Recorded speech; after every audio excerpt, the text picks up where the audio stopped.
खासकर इस समय उत्तर प्रदेश में अपराध चरम पर है। छोटी उम्र की लड़कियों के साथ बलात्कार जैसी घटनाएं हो रही हैं और जिनके साथ अत्याचार हो रहा है, कई घटनाएं ऐसी हुई हैं, उन्हीं को लेकर बंद कर दी थी पुलिस। बेटी बचाओ बेटी पढ़ाओ का जो नारा दिया है, मुझे तो नहीं लगता, उसका बिल्कुल उल्टा हो गया है। मुख्यमंत्री जी को इस्तीफा दे देना चाहिए। देश के मुख्यमंत्री योगी आदित्यनाथ ने वाराणसी में एक बयान दिया था कि अपराधी प्रदेश छोड़ करके भाग गए हैं। अगर अपराधी प्रदेश छोड़कर भाग गए हैं तो जो अपराध कर रहे हैं, दिन रोज घटनाएं हो रही हैं, हत्याएं हो रही हैं, बलात्कार हो रहे हैं, मंदिर मस्जिद के नाम पर लोगों को मारा पीटा जा रहा है, दलितों को मंदिरों में घुसने नहीं दिया जा रहा, उनकी हत्या तक की जा रही है जरा जरा सी बात पर। तो ये कौन है, कहाँ से आ रहे हैं? कहीं आसमान से टपक के आ रहे हैं? माननीय बहन जी के राज्य में कहीं कोई अपराध नहीं हुआ, कहीं कोई बड़ी घटना नहीं हुई। तो योगी जी आते हैं, मथुरा वृंदावन में भी आते हैं, मंदिरों का निरीक्षण करते हैं। मंदिरों को ही तो करते हैं ना, केवल मंदिरों का निरीक्षण करते हैं। उन्होंने कभी आला अधिकारियों से ये पूछा कि मथुरा में कितने अत्याचार हुए अभी तक? अगर कोई आवाज उठाएगा उसको बंद कर देंगे पकड़। लेकिन दलितों के साथ जो अत्याचार हो उस पर आज तो मोदी जी बोले हैं क्या? मुझे बता दीजिए। मोदी जी ने अगर एक भी शब्द कहीं बोला हो अभी तक, जितने दलितों के साथ अत्याचार हो रहे हैं मथुरा में या पूरे उत्तर प्रदेश में या पूरे देश में, कहीं भी किसी भी घटना पर अगर मोदी जी ने कहीं अगर एक भी शब्द बोला तो मुझे बता दीजिए। बहुजन समाज पार्टी की मुखिया बहन कुमारी मायावती के शासनकाल में बहन बेटियां अपने आप को महफूज सुरक्षित समझती थी। आज योगी राज में बहन बेटियों पर लगातार अत्याचार उत्पीड़न की घटना सामने आ रही है। एक कि योगी आदित्यनाथ जी का ध्यान जो मंदिर मस्जिदों की तरफ जितना ध्यान है, जब भी कहीं भी जाते हैं मंदिर का निरीक्षण करते हैं, आज तक किसी भी स्कूल का निरीक्षण नहीं किया। इसको लेकर के लोगों में गुस्सा जाहिर है। गैस सिलेंडर जहां इसकी कीमत 300-400 रुपये हुआ करती थी, आज वो 1000-1100 रुपये कीमत में आ रहा है। सब्जी लेने जाते हैं, कम से कम 100-200 रुपये आप खर्च करेंगे तब एक परिवार के लिए सब्जी मिल पाती है। क्या है कि सरकारी नौकरियां खत्म की जा रही हैं, 10,000-15,000 रुपये में केवल आदमी को एक प्राइवेट नौकरी दी जा रही है। तो उत्तर प्रदेश सरकार में बड़ी मुश्किल से लोगों की FIR दर्ज होती है।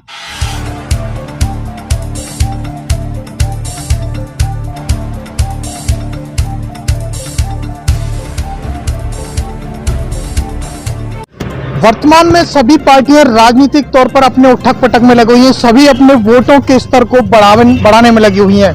वहीं अब बात करते हैं, हमारे साथ में है बहुजन समाज पार्टी के वरिष्ठ कार्यकर्ता मौजूद हैं। आज प्रदेश में जिस तरह से गुंडागर्दी चरम पर है और दलितों के साथ तो लगातार अत्याचारों की बाढ़ सी आ गई है, आप देख ही रहे हैं जी। लोग अपराध कर रहे हैं, अपराधी खुले में घूम रहे हैं। नहीं तो योगी सरकार तो कह रही है कि अपराधी और देश छोड़ करके भाग चुके हैं। देश छोड़ के कहाँ, हमें तो कहीं लगता नहीं भाई। अपराधी तो खुले में घूम रहे हैं, अपने देश में घूम रहे हैं, देश छोड़े कहाँ जाएंगे? अपराध कर रहे हैं और सरेआम घूम रहे हैं। और जिनके साथ अत्याचार हो रहा है, कई घटनाएं ऐसी हुई हैं, उन्हीं को लेकर बंद कर दी थी पुलिस।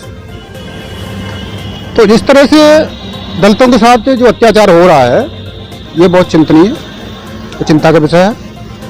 हम तो योगी सरकार जी से यही कहेंगे, योगी आदित्यनाथ जी मुख्यमंत्री जी से, कि इस पर अंकुश लगे। और हम तो कह रहे पूरे प्रदेश के मुख्यमंत्री हैं भाई, आपको देखना चाहिए और सबको एक नजर से देखना चाहिए। आज इस तरह से दलितों पर अत्याचार हो रहे हैं, कई घटनाएं आप देख लो। अभी मथुरा में एक हुआ था, एक कौन सा नगला अमरा, ठीक है, वहाँ जो पीड़ित बच्चा उसी को बंद कर दिया, ठीक है।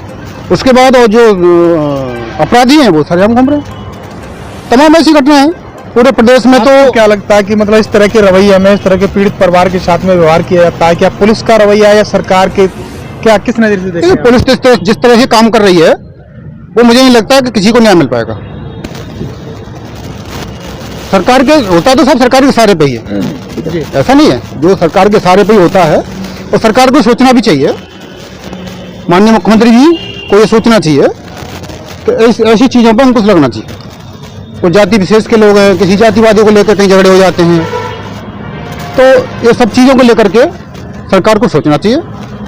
हम तो यही आग्रह करेंगे माननीय मुख्यमंत्री जी से कि कानून व्यवस्था पर विशेष ध्यान दें। नहीं, भाजपा एक नारा लेकर के आई थी, सबका साथ सबका विकास, बेटी बचाओ बेटी पढ़ाओ।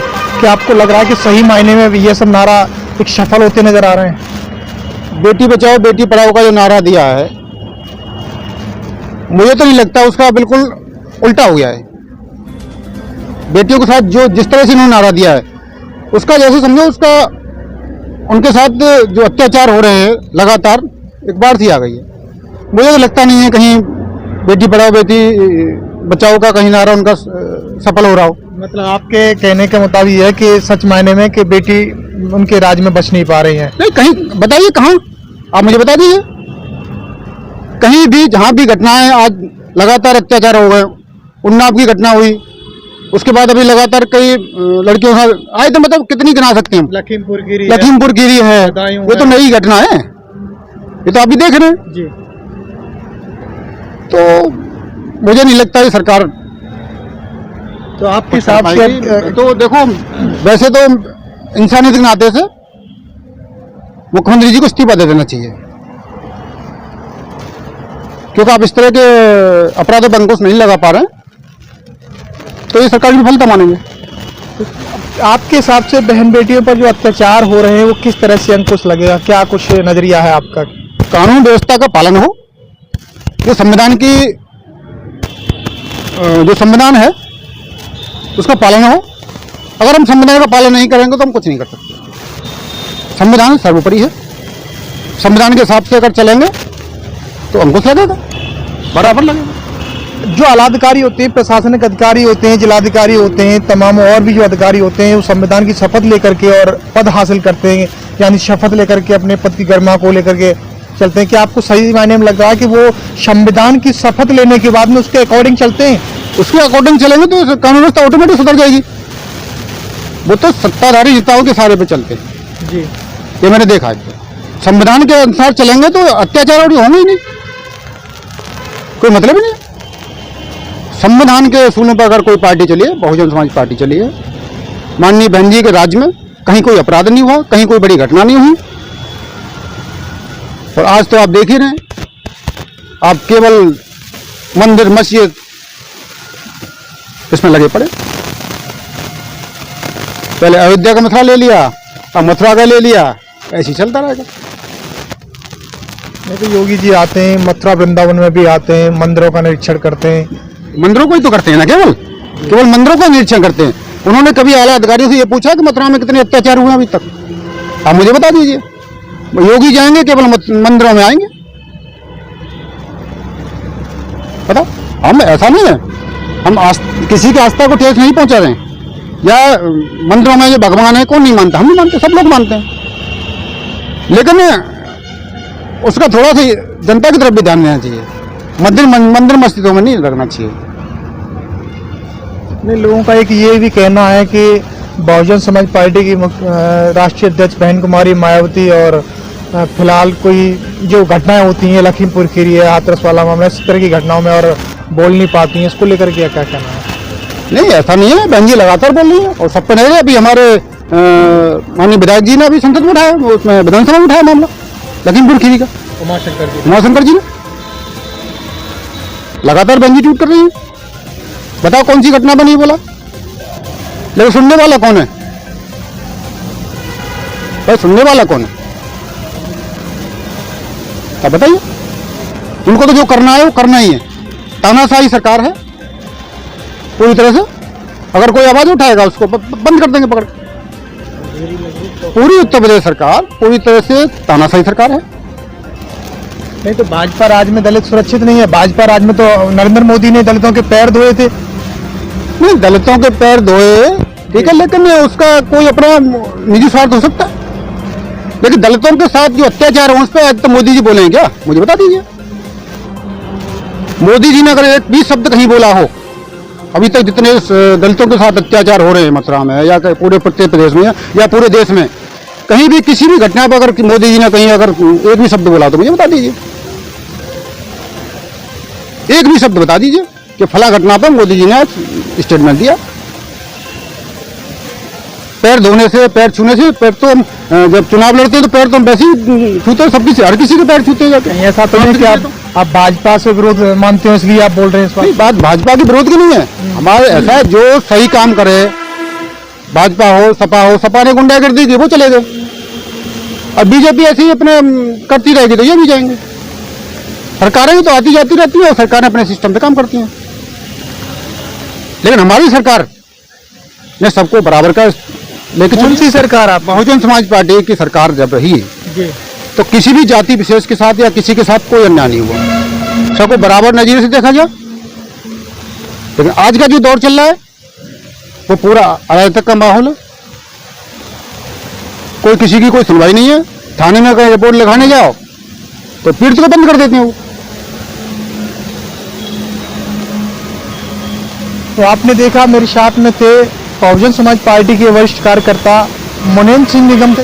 बहुजन समाज पार्टी की मुखिया बहन कुमारी मायावती के शासनकाल में बहन बेटियां अपने आप को महफूज सुरक्षित समझती थी। आज योगी राज में बहन बेटियों पर लगातार अत्याचार उत्पीड़न की घटना सामने आ रही है। एक हाथरस कांड ले लो, लखीमपुर ले लो, बदायूं ले लो, इस तरह की प्रतिदिन उन्नाव ले लो। उन्नाव की बेटी को आपने खुद ही देखा होगा कि किस तरह से बहन बेटियों पर लगातार अत्याचार की घटनाएं हमारे पूरे देश भर में देखने को मिल रही हैं। ये सही बात है कि योगी आदित्यनाथ जी का ध्यान जो मंदिर मस्जिदों की तरफ जितना ध्यान है, जब भी कहीं भी जाते हैं मंदिर का निरीक्षण करते हैं, आज तक किसी भी स्कूल का निरीक्षण नहीं किया। इसको लेकर के लोगों में गुस्सा जाहिर है। जिस तरह बहुजन समाज पार्टी की मुखिया बहन कुमारी मायावती कहीं भी किसी दौर पर अपने शासनकाल में अगर 15 तारीख को उन्हें जाना होता है कि किसी गांव का निरीक्षण करना, अगर वो उस जगह पर नहीं पहुंचती हैं तो लोगों में, प्रशासनिक अधिकारियों में हड़कंप मच जाता था। परंतु आज योगी आदित्यनाथ जी के आने पर और आप भी जाएं तो प्रशासनिक अधिकारी में किसी तरह की कोई खलबली नहीं होती है, ना पीड़ितों को मिलवाया जाता है। केवल कागजी मखमलों में उनकी खाना पूर्ति करके और कार्रवाई की जाती है। इस तरह से लोगों में काफी गुस्सा है। तो भाजपा की गतिविधियों को लेकर के पूरे देश भर में आक्रोश देखने को मिल रहा है। तो वहीं आज हम बात करते हैं, मेरे साथ में राष्ट्रीय अधिवक्ता संघ के प्रेम प्रकाश एडवोकेट जी मेरे साथ में मौजूद हैं, जिनसे मैं जानकारी करूंगा कि महंगाई और बेरोजगारी को लेकर क्या कुछ कहना चाहते हैं। सर, महंगाई पर आपके क्या कुछ विचार हैं, किस नजर से देखते हैं सर आप? आज पूरे देश में महंगाई चरम पर है। आम आदमी बहुत दुखी है। उसके भोजन पानी, उसके पारिवारिक व्यवस्थाएं इस समय भंग हैं, चूँकि हर चीज दुगनी कीमत पर मिल पा रही है। गैस सिलेंडर जहां इसकी कीमत 300-400 रुपये हुआ करती थी, आज वो 1000-1100 रुपये कीमत में आ रहा है। सर, सब्सिडी तो आ रही है, फिर सरकार ने सब्सिडी का हाँ, सब्सिडी है। 12 रुपये सब्सिडी कहेंगे, सब्सिडी के नाम पर 12 रुपये देकर आप ये कहें कि हम सब्सिडी दे रहे हैं, ये महंगाई के नाम पर जनता के साथ बहुत बड़ा छलावा है, उनके साथ बहुत बड़ी मजाक है। और यहाँ मार्केट में देख लीजिए, सब्जी लेने जाते हैं, कम से कम 100-200 रुपये आप खर्च करेंगे तब एक परिवार के लिए सब्जी मिल पाती है, और वो भी बड़ी मुश्किल से थोड़ी सी सब्जी मिलती है जिससे कि केवल गुजारा मात्र हो सके। ऐसा नहीं है कि पहले जो आम आदमी खुद खाता हो, पड़ोसियों को भी खिलाता या भरपूर परिवार खाता, वो सब व्यवस्था आज नहीं हो पा रही है और लोग परेशान हैं, त्राय हो रही है। रोजगार, चूँकि इस सरकार ने जो फैक्ट्रियां थी, जो आम मजदूर इसमें काम किया करता था, तमाम फैक्ट्रियां बंद करा दी। नोटबंदी के दौरान बंद हुई, उसके बाद भी बंद हुई। कोरोना काल में ऐसे प्रताड़ित किया गया कि वहाँ कर्मचारियों को निकाल दिया गया। सरकारी नौकरियां वो सब इन्होंने प्राइवेट सेक्टर में दे दी। सरकारी नौकरियों से लोगों के परिवारों का भला होता रहा था, चूँकि कुछ सैलरी जो मिल रही थी उसमें से कुछ अपने ऊपर खर्च, कुछ बच्चों पर खर्च, कुछ जो अपना प्लॉट ले लिया, घोड़ी गाड़ी ले लिया, ये सब व्यवस्था हुआ करती थी। बचता तो समाज में खर्च कर देता।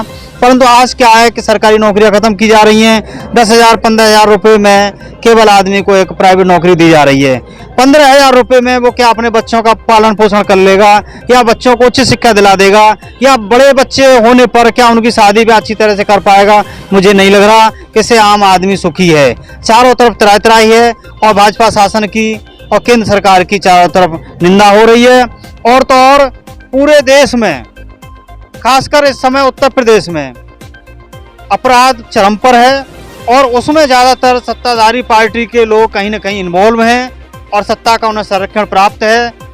इसलिए अपराधियों को गिरफ्तार भी नहीं किया जा रहा है और तमाम जगह महिलाओं के साथ, छोटी उम्र की लड़कियों के साथ बलात्कार जैसी घटनाएं हो रही हैं, उनकी हत्याएं हो रही हैं। जरा सी बात पर, मंदिर के नाम पर, धर्म के नाम पर लोगों की हत्याएं तक हो रही हैं। ये सरकार उस मामले पे बिल्कुल ध्यान नहीं दे रही है, न बोल पा रही है, और न सरकार का मुझे ध्येय लगता है कि कमज़ोर, अनुसूचित वर्ग या पीड़ित परिवार को या पीड़ित लोगों को न्याय मिल पाए।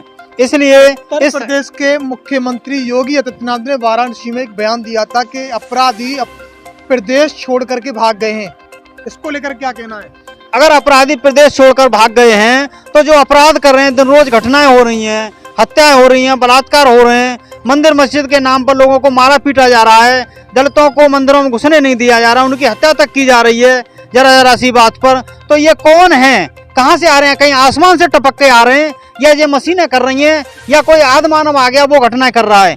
यहाँ का जिंदा इंसान जो कट्टरपंथी लोग हैं वो घटनाओं को अंजाम दे रहे हैं और कहीं ना कहीं वो लोग सत्ता पार्टी से भी अटैच हैं, इसलिए उनके खिलाफ ठीक तरह से कार्रवाई भी नहीं हो रही है। हम सरकार से मांग करते हैं कि या तो इन लोगों को आप जो है गिरफ्तार कराएं या आप जो है अपना जो बयान देते हैं कि अपराध मुक्त उत्तर प्रदेश है उस बयान को वापस लें। नहीं तो आपको लग नहीं रहा कि भाजपा राज में और बहन बेटियां महफूज सुरक्षित हैं? कहीं भी नहीं ऐसा हो रहा है। हर जनपद में, और जनपद ही नहीं बल्कि हर तहसील में दिन रोज घटनाएं हो रही हैं, गंभीर घटनाएं हो रही हैं। निश्चित रूप से भाजपा शासन की या उत्तर प्रदेश सरकार की जो कथन हैं वो झूठे साबित हो रहे हैं और इस बात को तो मैं समझता हूं कि मीडिया से अच्छा कोई नहीं समझ सकता। मीडिया दिन रोज खबरें दे रही है, अखबार में आ रहा है, सोशल मीडिया पे भी चल रहा है, इलेक्ट्रो मीडिया पे चल रहा है और एफआईआर भी दर्ज हो रही हैं। तो क्या एफआईआर झूठी दर्ज हो रही हैं? तो उत्तर प्रदेश सरकार में बड़ी मुश्किल से लोगों की एफआईआर दर्ज होती है। एफआईआर दर्ज होती है तो उनकी ठीक तरह से विवेचना तक नहीं हो रही है, लोगों को दबाया जा रहा है। अभी यहाँ जो है फरे में एक विद्यालय है, वहाँ हत्यावली, वहाँ की टीचर हैं सीमा, उनके साथ भाजपा का एक पत्रकार बनता है कि मैं पत्रकार हूँ, उसने वहाँ विद्यालय में जाके उनके साथ बदतमीजी की, जबरई विद्यालय में घुस गया, उनका वीडियो बनाने लगा। कोई भी व्यक्ति छोटे छोटे बच्चों के पास जा रहा है बिना परमिशन के, कोई भी घटना हो सकती है, बलात्कार हो जाए, अपहरण हो जाए। अगर कोई वहाँ की प्रधानाचार्य रोक रही है तो उसके साथ मारपीट, गाली गलौज, जाति शब्दों का इस्तेमाल, उनके रुपए पैसे छीनना, जेवर छीनना, ऐसी घटनाएं हो रही हैं और उसके मामले में ठीक तरह से कार्रवाई नहीं हो रही, ठीक विवेचना तक नहीं हो रही। और तो और सत्ता पार्टी के कुछ पदाधिकारी जो जिले के पदाधिकारी हैं वो उस महिला को डराते धमकाते हैं कि आप कंप्रोमाइज करिए, नहीं कंप्रोमाइज करते हैं तो आपके पति को हम जो है गंभीर परिणाम भोगने पर मजबूर कर देंगे। यहाँ तक कि हत्या तक की धमकी दी जाती है और पार्टी कार्यालयों में बुला के उनके साथ मारपीट भी की जाती है। ये सब गंभीर घटना है, ऐसी घटनाओं की हम निंदा करते हैं और यहाँ तक हम तो ये कहेंगे सही मायने में उत्तर प्रदेश सरकार पूरी तरह फेल है। योगी जी का अपराध मुक्त, भय मुक्त प्रदेश का नारा झूठा साबित हुआ है। तो आपने देखा मेरे साथ में थे राष्ट्रीय अधिवक्ता संघ के प्रेम प्रकाश एडवोकेट जी, जिन्होंने भाजपा की गतिविधियों को लेकर के काफी गुस्सा और काफी नाराजगी जताई है। मेरे कैमरामैन के साथ मैं आरपी सिंह, समता रूडे, उत्तर प्रदेश। इस खबर को देखने के बाद क्या है आपकी राय? नीचे दिए गए कमेंट बॉक्स में दीजिए अपनी राय। ऐसी तमाम बड़ी खबरों को देखने के लिए जुड़े रहिए हमारे साथ समता टुडे पर। खबर अच्छी लगे तो लाइक कीजिए और शेयर कीजिए और हाँ, चैनल को सब्सक्राइब कर घंटे वाली बटन को दबाना ना भूलिए। फिर आते हैं आपके बीच कुछ खास खबरों के साथ। तब तक के लिए नमस्कार, जय हिंद, वंदे मातरम, जय भीम।